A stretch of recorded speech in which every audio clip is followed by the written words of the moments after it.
भारत माता की, भारत माता की, भारत माता की। चंडिका माई के ई पवित्र धरती के गोड़ लाग छिए। अंगराज कर्ण के ई भूमि के प्रणाम करी छिए। मुंगेर की ये धरती स्वाभिमान की धरती है।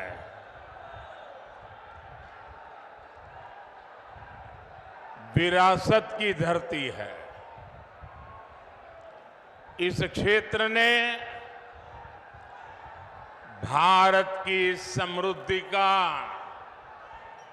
वो दौर देखा है जिसकी कई बार कल्पना तक मुश्किल हो जाती है। आज एनडीए सरकार भारत की वही समृद्धि लौटाने का प्रयास कर रही है और इस प्रयास समय दुनिया भी जानती है कि ये समय भारत का समय है। दुनिया को भी लगता है कि जितनी मजबूत सरकार भारत के लोग बनाएंगे, दुनिया को भी उतनी ही मजबूती मिलेगी। 10 साल में भारत की ये जो साख बढ़ी है, आज दुनिया में भारत का डंका बज रहा है कि नहीं बज रहा है? आज दुनिया के हर देश में हर भारतीय का गौरव हो रहा है कि नहीं हो रहा है? आज भारत का सम्मान बढ़ रहा है कि नहीं बढ़ रहा है?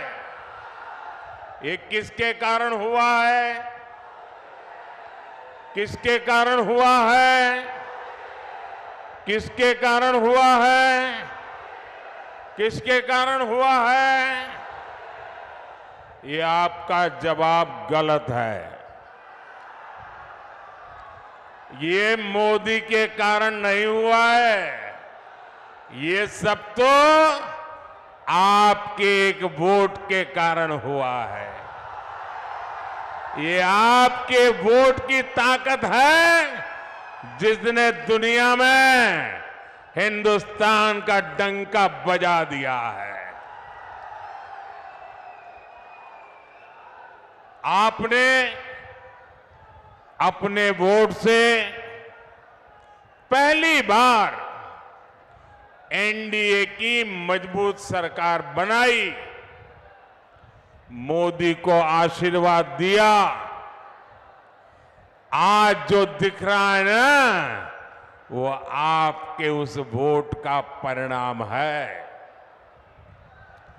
आज भी इतनी विशाल संख्या में आप यहां आए हैं। मैं देख रहा हूं जितने लोग यहां हैं, उससे ज्यादा बाहर धूप में दिख रहे हैं मुझे। ये इस बात का प्रमाण है कि मुंगेर, बेगूसराय और खगड़िया भी एक स्वर से कह रहा है, फिर एक बार, फिर एक बार, फिर एक बार। भाइयों और बहनों, लालटेन वाले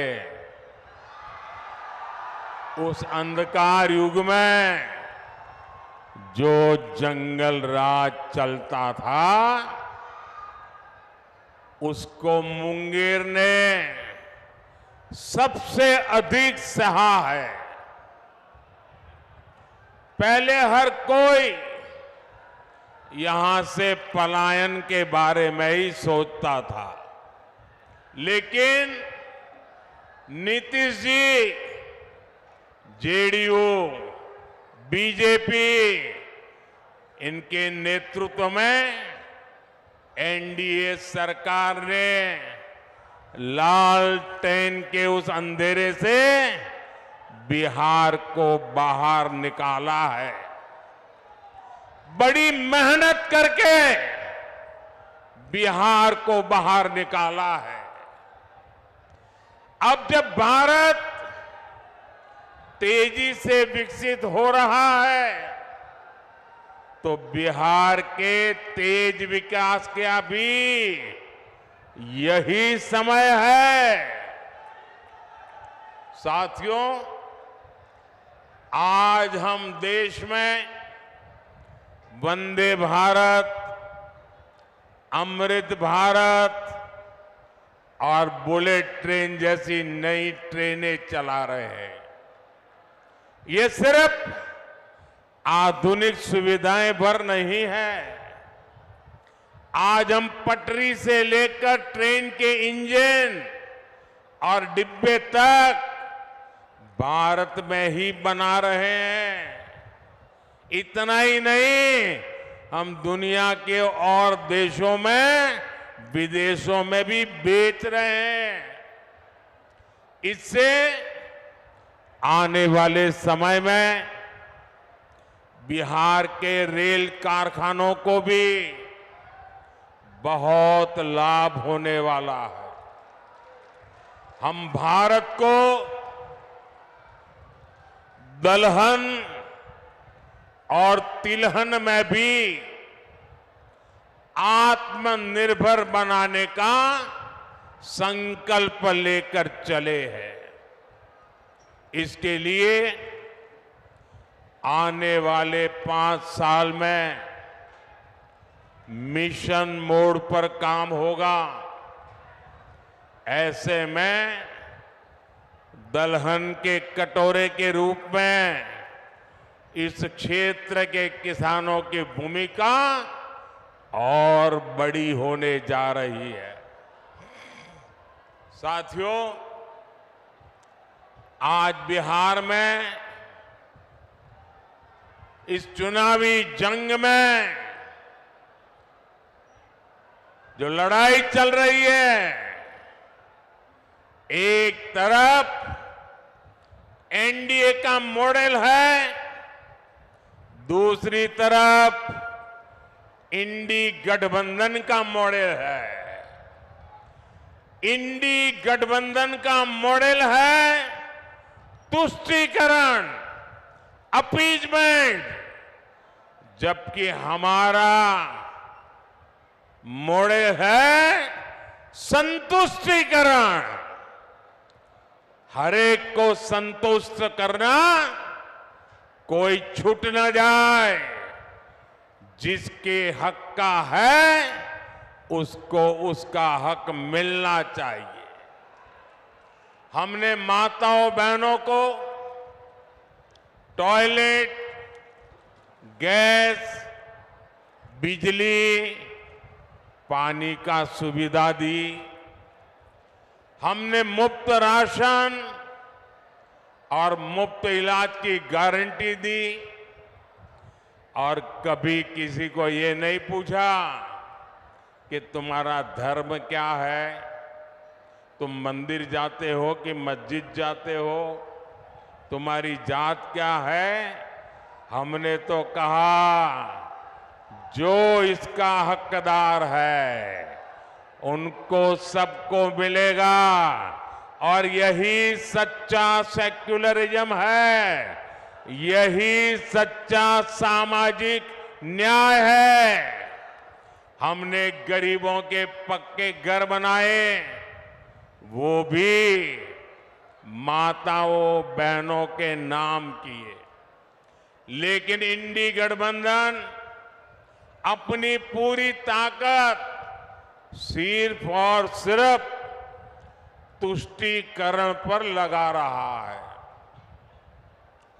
कांग्रेस के शहजादे का कहना है कि वो देश भर में, ये जरा ध्यान से सुनिए, ये कांग्रेस के शहजादे ने क्या कहा है और आपके लिए कितनी बड़ी मुसीबत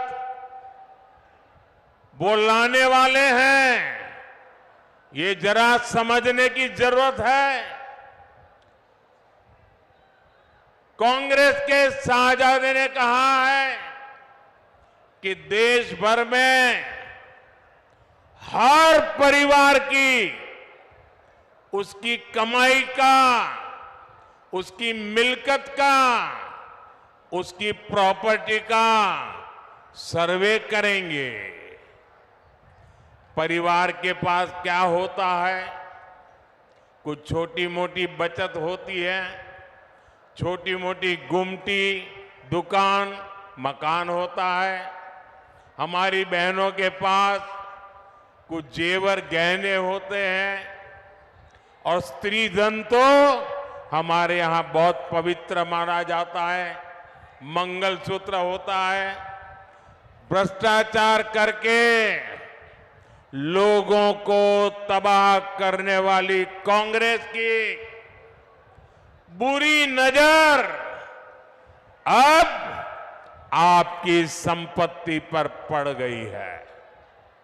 साथियों, कांग्रेस कहती है कि वो किसानों के घर और जमीन के सर्वे कराएगी और आप पर विरासत टैक्स लगाएगी और कहते हैं वो एक्सरे निकालेंगे हर एक का, हर परिवार का एक्सरे निकालेंगे।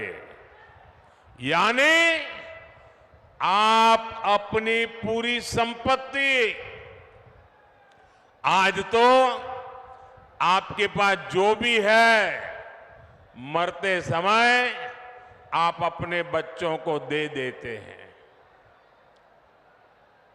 कोई लिख करके जाता है या मरने के बाद उनके बच्चों को मिल जाता है। लेकिन अब कांग्रेस ऐसा घोषणा पत्र लेके आई है, कांग्रेस ने ऐसी घोषणा की है कि अब आप अपना खेत, खलियान, घर, दुकान जो आपकी मेहनत से बना है, जिसके मालिक आप हैं, अब आप अपने बच्चों को नहीं दे पाएंगे। कांग्रेस का कहना है, शाहजादे के गुरु कह रहे हैं कि अब उसमें से आधे से अधिक कांग्रेस सत्ता में आई तो वो उसको हड़प लेंगे। यानी आपके पास गांव में 4 कमरों का घर है तो आपके बाद आपकी संतान को 4 कमरे वाला घर नहीं मिलेगा, उसमें से 2 कमरे वो हड़प कर लेंगे। मान लीजिए किसी किसान के पास 10 बीघा जमीन है, कांग्रेस की सरकार बनी तो 10 बीघा जमीन आप वारसे में, विरासत में अपने बच्चों को नहीं दे पाएंगे। 5 बीघा जमीन आपको बच्चों को देनी है, 5 बीघा सरकार में जमा करनी है। ऐसा भयानक विचार लेकर के ये इंडी गठबंधन के लोग आए हैं और इधर आरजेडी वाले, इतनी चर्चा चल रही है, मुंह पे ताला लगा करके बैठ गए हैं, क्योंकि वो भी मौन रख करके ये संपत्ति का, भागीदारी का मजा लेना चाहते हैं। विरासत टैक्स के रूप में कांग्रेस अपनी जो खासम खास वोट बैंक होगी, आरजेडी की अपनी जो खासम खास वोट बैंक होगी, ये जो आपका लूट लेंगे वो उनको बांट देंगे। और इसलिए आज पूरा देश चिंतित है, हर नौजवान चिंतित है, हर बुजुर्ग मां बाप चिंतित है। और इसलिए एक स्वर से देश कह रहा है, कांग्रेस की लूट, कांग्रेस की लूट जिंदगी के साथ भी, जिंदगी के बाद भी, मरने के बाद भी लूटेंगे। कांग्रेस की इस योजना में आरजेडी उसके साथ कंधे से कंधा मिलाकर चल रही है। साथियों, युवाओं को ज्यादा से ज्यादा नए अवसर देना, रोजगार के मौके देना, ये एनडीए की प्राथमिकता है। एनडीए सरकार मुद्रा योजना, स्टार्टअप योजना से नौजवानों को लाखों रुपए की मदद दे रही है। मकसद यही है कि देश के युवा अपने स्टार्टअप शुरू करें, अपनी कंपनियां खोलें, अपने इच्छा अनुसार काम शुरू करें। लेकिन कांग्रेस नौजवानों की सैलरी, उनकी कमाई पर, छोटे उद्योगों पर की कमाई पर भी भारी टैक्स लगाना चाहती है। भाइयों और बहनों, इंडी गठबंधन की दूसरी योजना तो और भी खतरनाक है और ये भारत के संविधान की भावना के विरुद्ध हमारे पूर्वजों ने महीनों तक चर्चा करके जो हमारा देश का संविधान बनाया, जिस संविधान को बाबा साहब आंबेडकर ने लिखा, उस संविधान की भावना के खिलाफ, बाबा साहब आंबेडकर की योजना और विचार के खिलाफ अब वो धर्म के आधार पर आरक्षण लाना चाहते हैं। कांग्रेस कर्नाटका में उन्होंने एक मॉडल खड़ा किया है। मेरे ओबीसी समाज के जो भाई यहां है, ये जरा समझ लें कितना बड़ा भयंकर संकट इनका खेल है। कर्नाटका में उन्होंने एक मॉडल बनाया है। जो अब संविधान का उनका बेईमानी के साथ धर्म के आधार पर आरक्षण लाने की कोशिश की, सुप्रीम कोर्ट ने मना कर दिया, तो अब वो पिछले दरवाजे से खेल खेल रहे।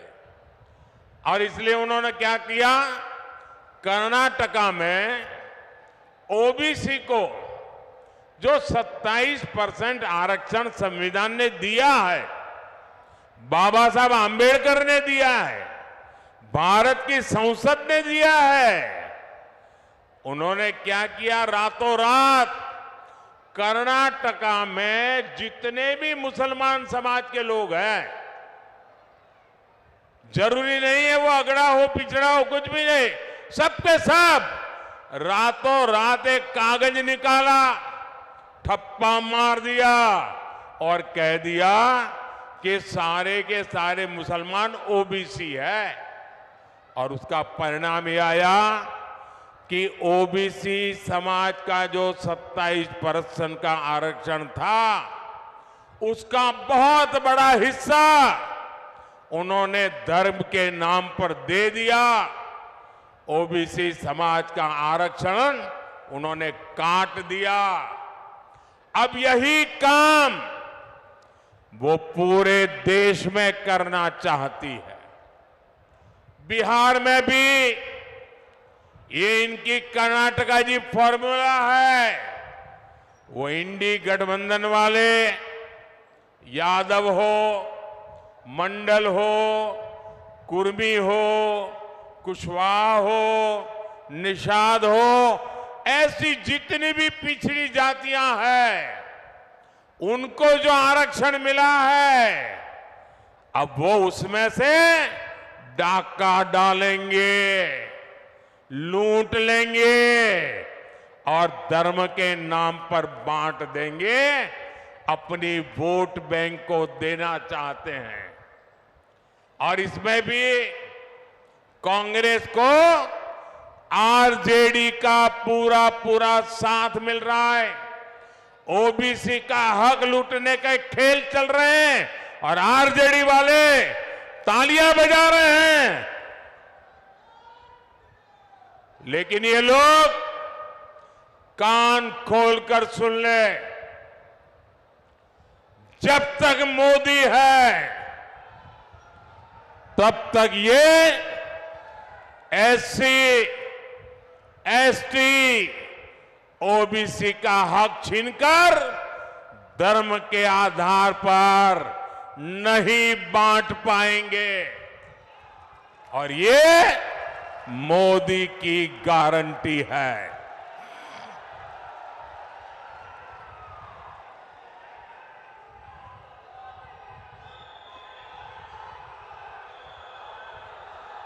साथियों, वोट बैंक की राजनीति के कारण ही कांग्रेस की सरकारों ने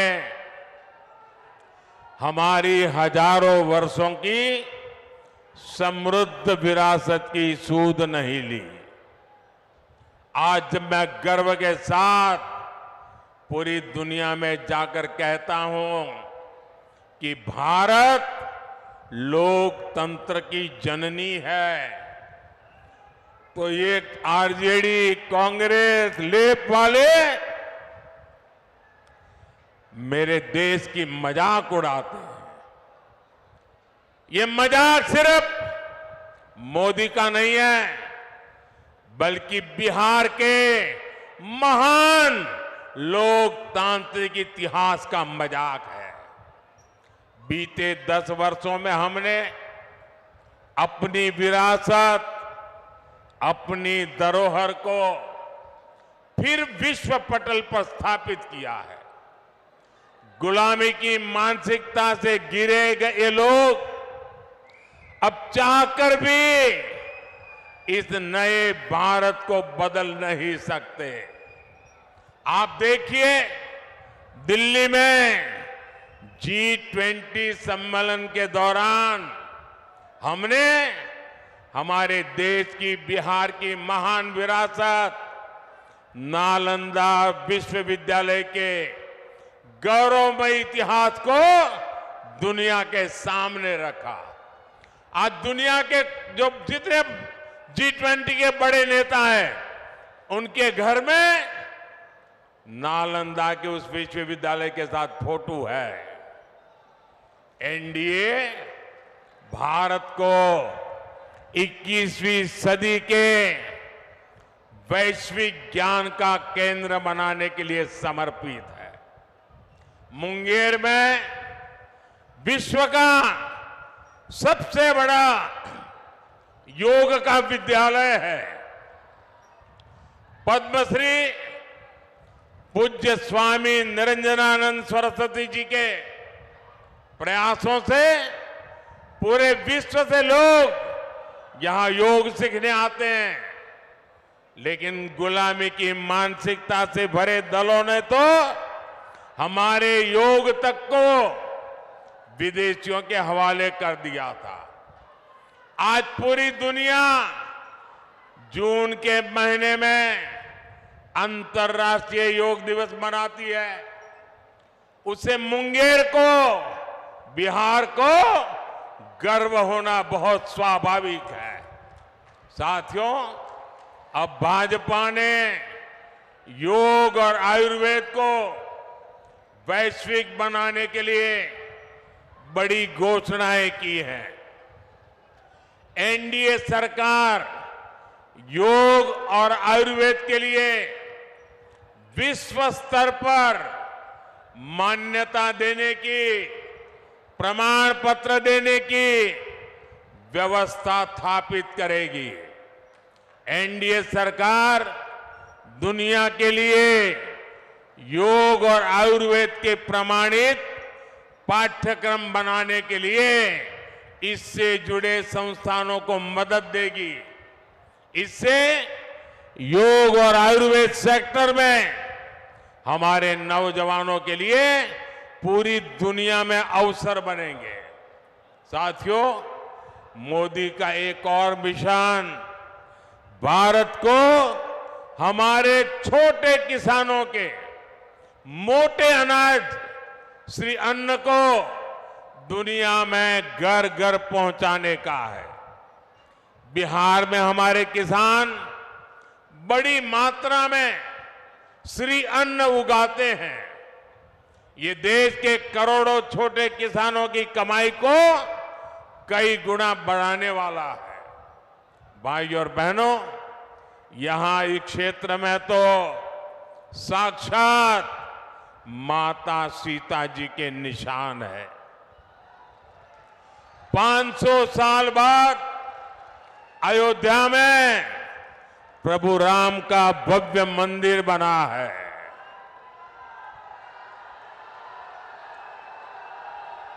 पूरे देश को गर्व हो रहा है, सबको गर्व हुआ। और प्राण प्रतिष्ठा के कार्यक्रम में ये इंडी गठबंधन वालों को निमंत्रण दिया, उन्होंने उसे ठुकरा दिया। और दूसरी तरफ वो अंसारी परिवार को देखिए, जो दो पीढ़ी से राम मंदिर के खिलाफ अदालत में मुकदमा लड़ते थे, मुसलमानों के लिए मुकदमा लड़ते थे। लेकिन जब सुप्रीम कोर्ट का निर्णय आ गया तो उन्होंने गर्व के साथ उस निर्णय को माथे पर चढ़ाया। इतना ही नहीं, श्रीमान अंसारी खुद राम मंदिर प्रभु रामलला के प्राण प्रतिष्ठा के कार्यक्रम में खुद आए, लेकिन कांग्रेस आरजेडी के लोगों ने निमंत्रण ठुकरा दिया। ऐसे अहंकारी लोग जो अपने आप को भगवान राम से भी बड़ा मानते हैं, ऐसे लोगों को सबक सिखाने का यह मौका है। भाई और बहनों, आप सबको ये ध्यान रखना है कि इस बार आपका एक एक वोट भारत के विकास और भारत की विरासत को नई ऊंचाई देने के लिए पड़ने वाला है। और इसलिए मुंगेर से हमारे मित्र श्रीमान राजीव रंजन जी, बेगूसराय से गिरिराज सिंह जी और खगड़िया से राजेश वर्मा जी को हर बूथ पर विजयी बनाना है। कहीं पर 7 मई को मतदान है तो कहीं पर 13 मई को मतदान है, लेकिन हर बूथ पर मतदान के रिकॉर्ड जरूर टूटने चाहिए।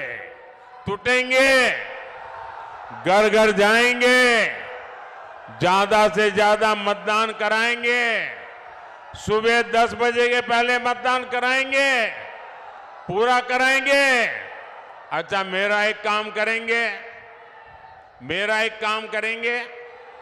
ये मेरा काम है, ललन सिंह का नहीं है, गिरिराज का नहीं है, मेरा काम है। करेंगे, पक्का करेंगे। देखिए, घर घर जाइएगा और कहिएगा कि मोदी जी मुंगेर आए थे और मोदी जी ने आपको प्रणाम कहा है। मेरा प्रणाम पहुंचा देंगे, हर परिवार में मेरा प्रणाम पहुंचा देंगे। जब हर परिवार में आप मेरा प्रणाम पहुंचाएंगे ना, तो हर परिवार मुझे आशीर्वाद देगा। वो आशीर्वाद मेरी ऊर्जा है, वो आशीर्वाद मेरी शक्ति है, वो आशीर्वाद मेरी प्रेरणा है। और उस आशीर्वाद को लेकर के मैं पूरी ताकत से फिर से एक बार आपकी सेवा में जुड़ जाऊंगा। मेरे साथ बोलिए, भारत माता की, भारत माता की, भारत माता की। बहुत बहुत धन्यवाद।